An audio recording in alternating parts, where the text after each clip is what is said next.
ಮಧ್ಯಪ್ರಾಚ್ಯದಲ್ಲಿ ನಡೀತಾ ಇರುವಂತಹ ಯುದ್ಧ ಸಂಘರ್ಷಕ್ಕೆ 22ನೆಯ ದಿನವೂ ಕೂಡ ಇರಾನ್, ಅಮೆರಿಕ, ಇಸ್ರೇಲ್ ನಡುವಿನ ಯುದ್ಧ ಮುಂದುವರೆದಿದೆ. ಆದರೆ ಇದರ ಎಫೆಕ್ಟ್ ಮಾತ್ರ ಭಾರತದ ಮೇಲೆ ತಟ್ಟಿದೆ. ಭಾರತದಲ್ಲಿ ತೈಲ ಬೆಲೆ ಹೆಚ್ಚಳ ಆಗಿದೆ. ಬಲ್ಕ್ ಡೀಸೆಲ್ ದರ ಪ್ರತಿ ಲೀಟರ್ಗೆ ಬರೋಬ್ಬರಿ 22 ರೂಪಾಯಿ ಏರಿಕೆಯಾಗಿದೆ. ರಾಜ್ಯದಲ್ಲಿ ಕೆಎಸ್ಆರ್ಟಿಸಿ ಹಾಗೂ ಬಿಎಂಟಿಸಿ ಟಿಕೆಟ್ ದರ ಹೆಚ್ಚಾಗುವ ಆತಂಕ ಕೂಡ ಈಗ ಕಾಡ್ತಾ ಇದೆ. ಯಾವುದೇ ಕಾರಣಕ್ಕೂ ಟಿಕೆಟ್ ದರ ಏರಿಸಲ್ಲ ಅಂತ ಸಚಿವ ರಾಮಲಿಂಗಾರೆಡ್ಡಿ ಅವರು ಭರವಸೆಯನ್ನ ಕೊಟ್ಟಿದ್ದಾರೆ. ಡೀಸೆಲ್ ದರ ಏರಿಕೆಯಾದರೂ ಟಿಕೆಟ್ ದರ ಮಾತ್ರ ಜಾಸ್ತಿ ಮಾಡೋದಿಲ್ಲ ಅಂತ ಏಷ್ಯಾನೆಟ್ ಸುವರ್ಣ ನ್ಯೂಸ್ಗೆ ಸಚಿವ ರಾಮಲಿಂಗಾರೆಡ್ಡಿ ಅವರು ಹೇಳಿದ್ದಾರೆ. ಯುದ್ಧದ ಎಫೆಕ್ಟ್ನಿಂದ ಪೆಟ್ರೋಲ್, ಡೀಸೆಲ್ ರೇಟ್ ಜಾಸ್ತಿ ಆಗಿದೆ. ಸಾರಿಗೆ ನಿಗಮಗಳು ಬಲ್ಕ್ನಲ್ಲೇ ಡೀಸೆಲ್ ಖರೀದಿ ಮಾಡ್ತಾ ಇದ್ದಾವೆ. ಆದರೆ ಸಾರಿಗೆ ಸಂಸ್ಥೆಗಳು ದರ ಏರಿಕೆ ಮಾಡಲ್ಲ ಅಂತ ಹೇಳ್ತಾರೆ. ಬಲ್ಕ್ ಡೀಸೆಲ್ ರೇಟ್ ಇವಾಗಲೇ ಲೀಟರ್ಗೆ 22 ರೂಪಾಯಿ ಜಾಸ್ತಿ ಆಗಿರುವಂಥದ್ದು. ಹಾಗಿದ್ರೆ ಈ ಒಂದು ಡೀಸೆಲ್ ರೇಟ್ ಜಾಸ್ತಿ ಆಗಿರುವಂಥದ್ದು ಕೆಎಸ್ಆರ್ಟಿಸಿ, ಬಿಎಂಟಿಸಿ ಬಸ್ಗಳಿಗೂ ಕೂಡ ತಟ್ಟುತ್ತಾ ಅನ್ನುವಂತಹ ಪ್ರಶ್ನೆ.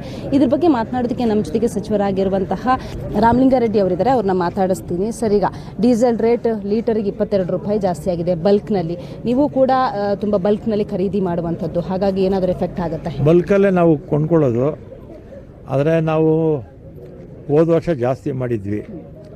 ಆದ್ದರಿಂದ ನಾವು ಮತ್ತೆ ದರ ಏರಿಸೋ ಪ್ರಸ್ತಾವನೆ ನಮ್ಮ ಮುಂದೆ ಇಲ್ಲ.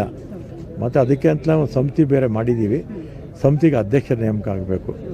ಆ್ಯಸ್ ಇಟ್ ಈಸ್ ದರ ಏರಿಕೆ ಇಲ್ಲ. ಯಾಕೆಂದರೆ ಯುದ್ಧ ಯಾವಾಗ ಬೇಕಾದ್ರೂ ನಿಂತು ಹೋಗ್ಬೋದು.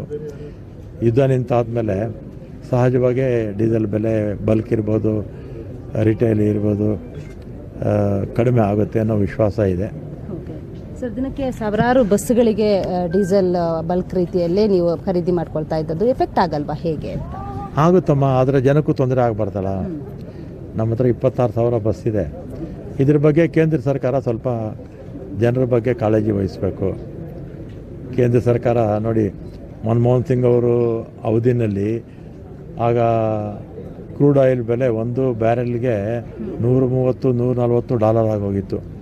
ಅಂಥ ಸಂದರ್ಭದಲ್ಲೂ ಕೂಡ ಸಬ್ಸಿಡಿ ಕೊಟ್ಟು ಡೀಸೆಲ್ಲು, ಪೆಟ್ರೋಲು ಕಡಿಮೆ ಬೆಲೆಗೆ ಮಾರ್ತಾಯಿದ್ರು. 62 ರೂಪಾಯಿ ಇತ್ತು ಆಗ ಪೆಟ್ರೋಲ್ ಬೆಲೆ. ಡೀಸೆಲ್ಲು ಹತ್ತಿರ 50 ರೂಪಾಯಿ ಏನೋ ಇತ್ತು, 48 ಇತ್ತು ಸಬ್ಸಿಡಿ ಕೊಡ್ತಾ ಇದ್ದಿದ್ದರಿಂದ. ಆಮೇಲೆ BJP ಸರ್ಕಾರ ಬಂದ ಮೇಲೆ ಏನಾಯಿತು, ಕ್ರೂಡ್ ಆಯಿಲ್ ಬೆಲೆ $50-60 ಬಂದ್ಬಿಡ್ತು ಒಂದು ಬ್ಯಾರೆಲ್ಲು. ಬಂದಮೇಲೂ ಕೂಡ ಗ್ರಾಹಕರಿಗೆ ಅದು ಲಾಭ ಮಾಡಲೇ ಇಲ್ಲ. ಏನಿದ್ರು ಏನು ದರ ಜಾಸ್ತಿ ಮಾಡಿಕೊಂಡೇ ಹೋದರೆ ಹೊರತು ಕ್ರೂಡ್ ಆಯಿಲ್ ಜಾಸ್ತಿ ಕಡಿಮೆ ಆದರೂ ಕೂಡ ದರ ಜಾಸ್ತಿ ಮಾಡಿಕೊಂಡು ಕೇಂದ್ರ ಸರ್ಕಾರದ ಬೊಕ್ಕಸಕ್ಕೆ ಹಣ ಹಾಕ್ಕೊಂಡ್ಬಿಟ್ರು.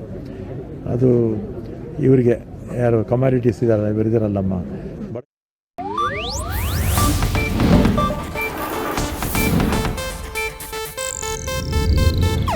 ಇದು ಏಷ್ಯಾನೆಟ್ ನ್ಯೂಸ್ ನೆಟ್ವರ್ಕ್ ಪ್ರಸ್ತುತಿ.